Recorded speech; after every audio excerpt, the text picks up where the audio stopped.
Apakah kunut subuh itu ada dalilnya? Kunut subuh itu ada dalilnya. Kunut subuh terus menerus ada dalilnya. Hadisnya dhaif. Dhaif itu artinya apa? Lemah. Lemah itu boleh dipakai atau tidak?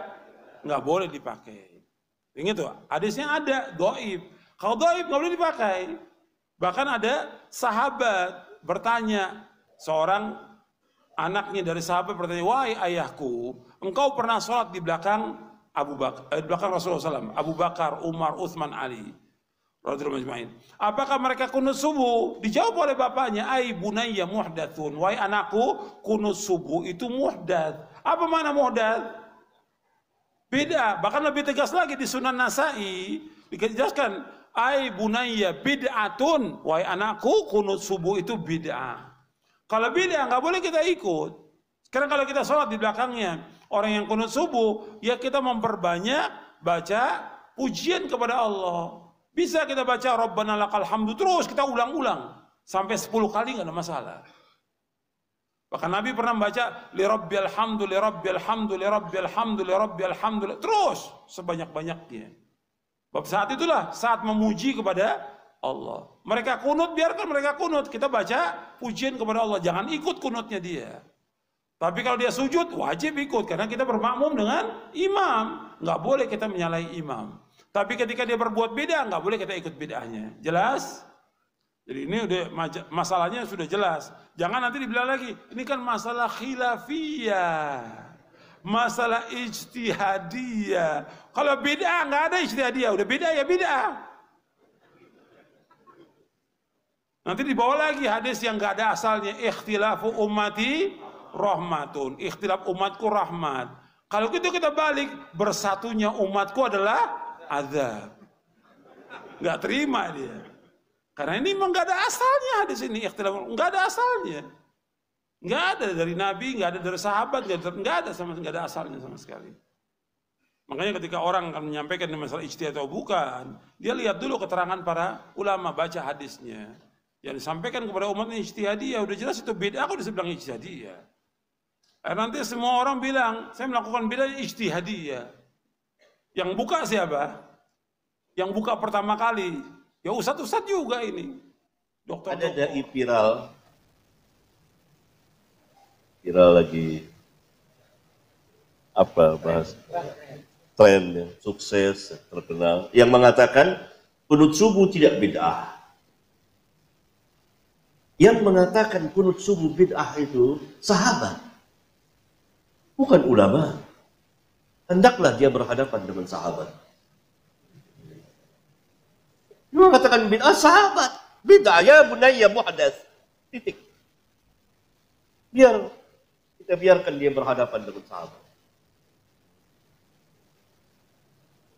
Maulid tidak bid'ah. Yang mengatakan bid'ah kaum muslimin bersama para ulama. Kita biarkan lagi dia berhadapan dengan para ulama.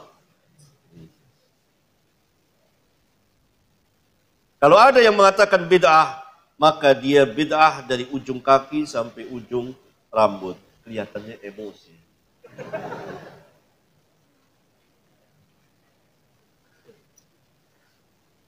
Yang membuat maulid itu bukan dari Islam. Yang membuat maulid itu orang-orang Syiah pada abad keempat Hijriyah. Syiah Fatimiyah di Mesir. Itu ittifaq ulama. Mau dicari kemana saja sejarahnya akan ketemu itu. Tidak ada dalam Islam.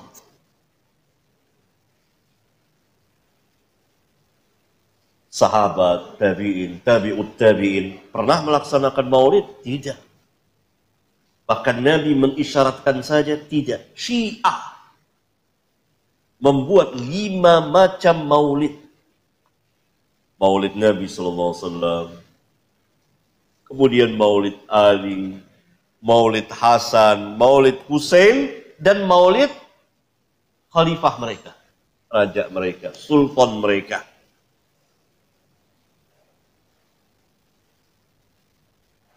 Kemudian pada abad ke-6 Hijriyah,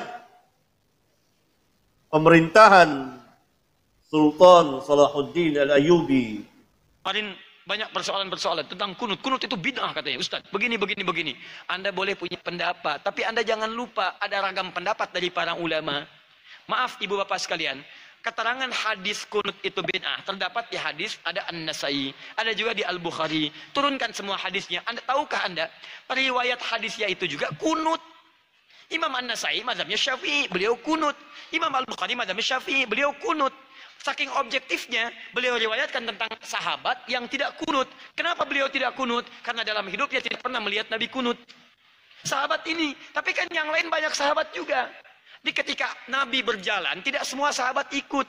Nabi ke Badar, sebagian sahabat ikut. Nabi ke Uhud, sebagian sahabat ikut. Tidak setiap tempat sahabat ikut semua. Saya mau ke Uhud ya, semua Madinah ikut ke Uhud. Madinah kosong.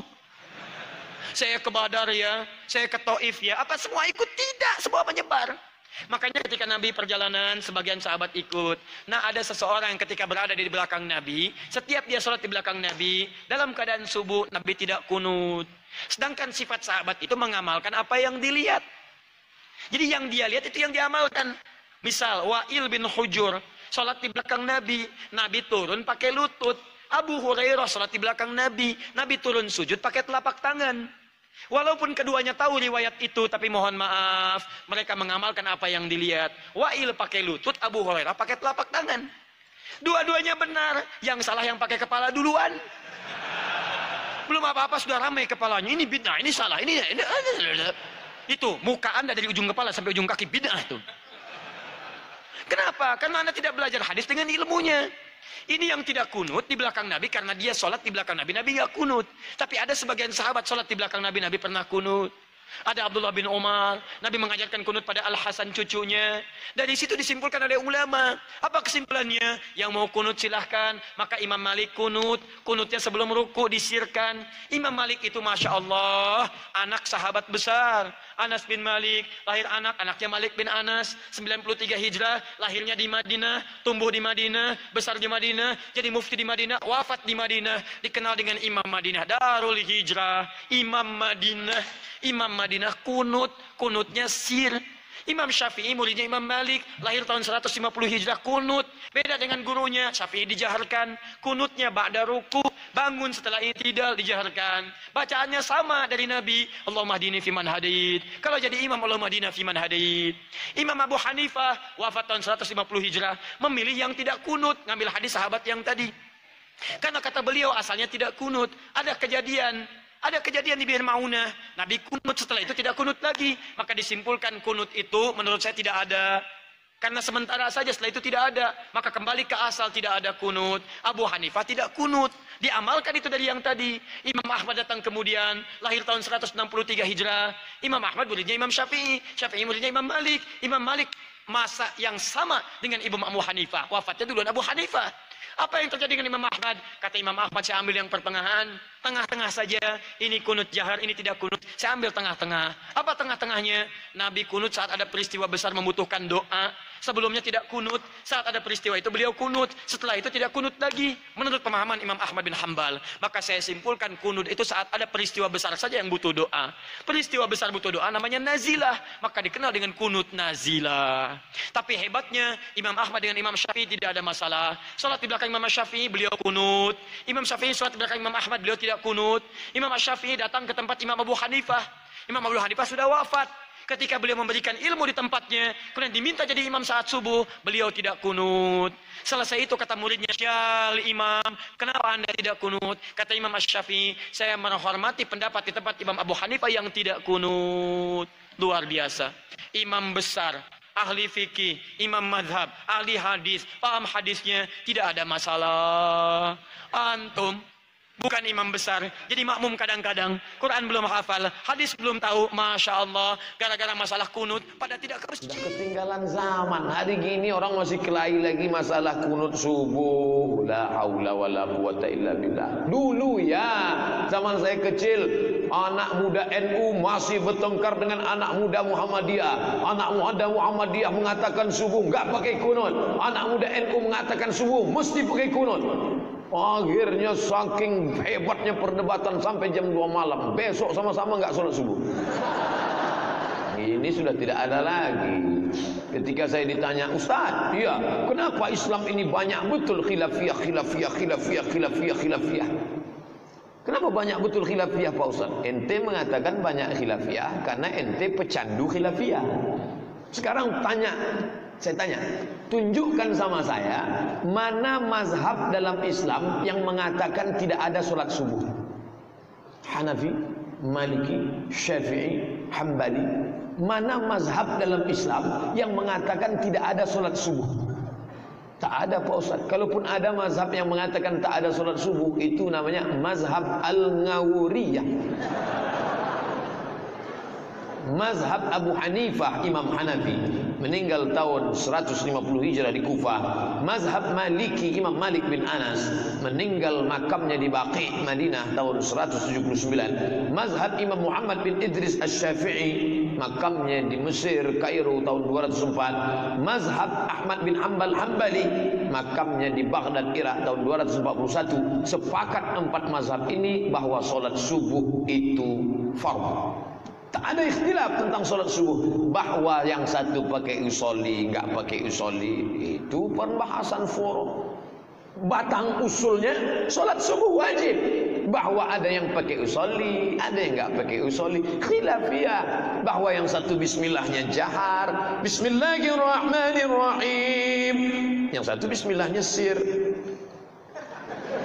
Alhamdulillahirabbil alamin, Ar-Rahmanir-Rahim. Itu tak masalah. Masalah yang satu bangkit, wa sami Allahu liman hamidah, Allahu Akbar, yang satu pakai kunut.